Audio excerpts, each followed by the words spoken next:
disse, tentando manter a voz leve e amigável. Ela me olhou por um momento, e por um segundo pensei que talvez, só talvez, ela estivesse considerando a ideia. Mas então, seu olhar se endureceu. Eu não preciso de você para me levar ao shopping, Viviane.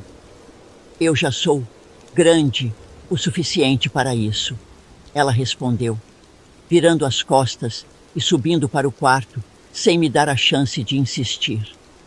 O padrão se repetiu nos dias seguintes.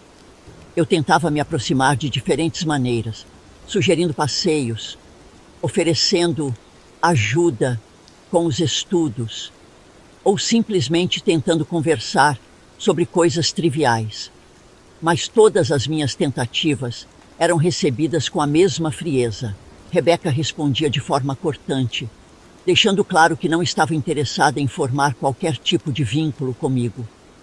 Uma vez, tentei oferecer ajuda com a escola, sabendo que ela tinha dificuldades em matemática. Rebeca, se você precisar de ajuda com seus deveres, estou aqui.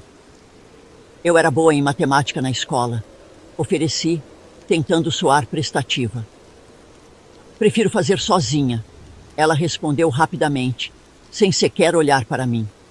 Apesar das tentativas, era evidente que ela não me queria em sua vida.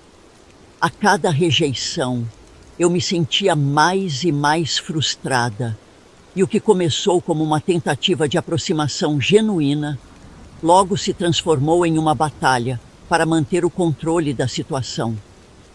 Rebeca não estava apenas rejeitando minhas tentativas de amizade, ela estava minando minha posição na casa, e isso era algo que eu não podia permitir. A percepção de que todos os meus esforços estavam sendo em vão me deixou desesperada.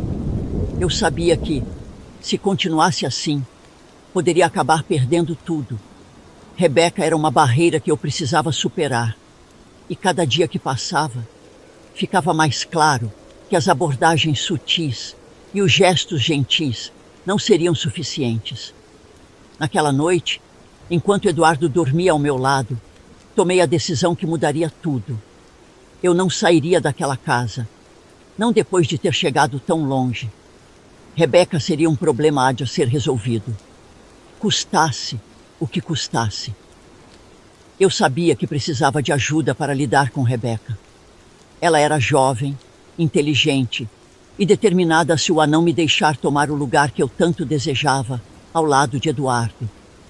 Eu não podia permitir que meus sonhos fossem desfeitos por uma garota. E foi assim que procurei Dona Zilda, uma mãe de santo famosa na região. O nome dela circulava entre as pessoas como um sussurro, carregado de mistério e medo. Ela era conhecida por fazer trabalhos que muitos consideravam perigosos, mas que, dizem, nunca falhavam. O terreiro de Dona Zilda ficava em uma rua estreita e pouco iluminada, no coração da periferia. O lugar tinha um ar de antiguidade, como se estivesse parado no tempo, alheio ao mundo moderno. Quando entrei, uma sensação de desconforto percorreu minha espinha, mas eu me forcei a ignorá-la. Não estava ali para me deixar levar por medos tolos.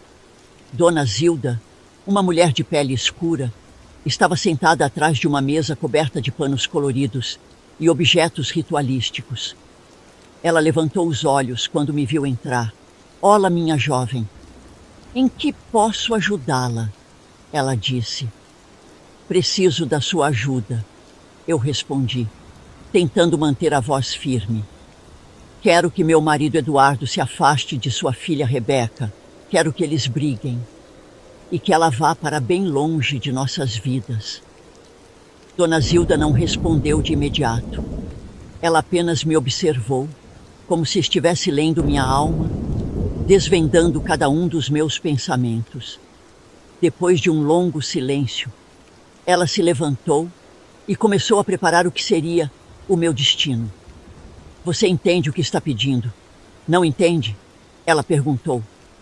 "Entendo", respondi, sem hesitar. "Estou disposta a pagar o preço." Ela parou por um momento, me olhando com uma intensidade que fez meu coração acelerar. O preço não é apenas dinheiro, menina. O preço é sua alma se envolvendo nas trevas. Uma vez que você entrar nesse caminho, não há volta. Eu engoli em seco, mas não deixei que o medo me paralisasse. Eu já fiz minha escolha. Quero isso mais do que qualquer coisa. Dona Zilda assentiu lentamente, como se aceitasse o inevitável. Ela então me instruiu sobre o que deveria fazer. Fui orientada a levar uma foto de Rebeca, algumas de suas roupas e um objeto que ela usava frequentemente. Com esses itens, ela faria um feitiço poderoso que criaria uma barreira invisível entre pai e filha, envenenando a relação entre eles, até que Eduardo se afastasse completamente de Rebeca. Naquela noite, voltei para a mansão no Morumbi com uma determinação fria. Recolhi os objetos necessários, cada movimento acompanhado pelo peso da minha decisão. A foto de Rebeca, sorridente ao lado do pai, quase me fez hesitar, mas eu rapidamente apaguei qualquer sombra de dúvida. Eu sabia o que queria, e nada, nem ninguém, me impediria. No dia seguinte, voltei ao terreiro com os itens.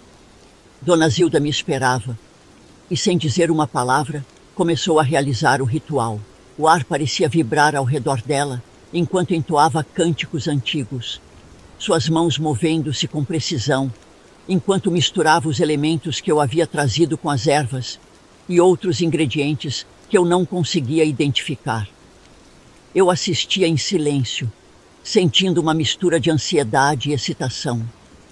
Quando o ritual terminou, ela me entregou um pequeno amuleto, envolto em tecido vermelho. Isso deve ser enterrado no jardim da casa dele, perto da entrada, ela explicou. Assim que o fizer, o feitiço começará a funcionar. Lembre-se, não há volta. Entendido. Peguei o amuleto, sentindo o peso dele em minha mão, como se carregasse o destino de Rebeca e Eduardo. Naquela mesma noite, esperei até que todos na casa estivessem dormindo. Desci silenciosamente as escadas e saí para o jardim. A lua estava alta no céu, iluminando o caminho até o portão da frente. Ali, em meio às rosas cuidadosamente plantadas, enterrei o amuleto. Enquanto cobria o buraco, senti como se estivesse enterrando qualquer resquício de culpa ou arrependimento que pudesse ter. Deixei tudo ali, no solo úmido, junto com o amuleto. O que quer que viesse depois, eu estava pronta para enfrentar. Voltei para o quarto e me deitei ao lado de Eduardo, que dormia tranquilamente, alheio ao que eu havia feito. Senti uma estranha calma me invadir. Eu havia feito o necessário. Não hesitei em seguir cada uma das instruções de Dona Zilda ao pé da letra.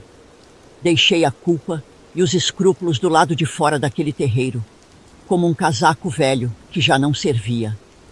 Agora, restava esperar o efeito do feitiço tomar conta, e com ele, garantir o que eu tanto desejava: ser a única mulher importante na vida de Eduardo. Os efeitos do feitiço começaram de forma sutil, como uma corrente de ar frio que passava despercebida, mas que aos poucos se tornava um vendaval devastador. No início, Eduardo começou a se irritar com pequenos detalhes nas atitudes de Rebeca. Uma palavra mal colocada, um gesto impensado, tudo se tornava motivo para uma crítica. Eu observava em silêncio, sentindo satisfação. O feitiço estava funcionando. A cada dia, a distância entre pai e filha aumentava. Rebeca, que antes era o centro do mundo de Eduardo, agora parecia ser apenas uma sombra incômoda. Ele se tornou frio e distante, sua paciência com ela se esgotando rapidamente. O que antes eram momentos de ternura e compreensão se transformaram em discussões constantes. A dor nos olhos de Rebeca era visível, mas eu me forçava a ignorá-la. Tudo isso era necessário, eu dizia a mim mesma. Era o preço que ela pagava por tentar me afastar do que era meu por direito. Foi então que Rebeca começou a se rebelar. desesperada pela atenção,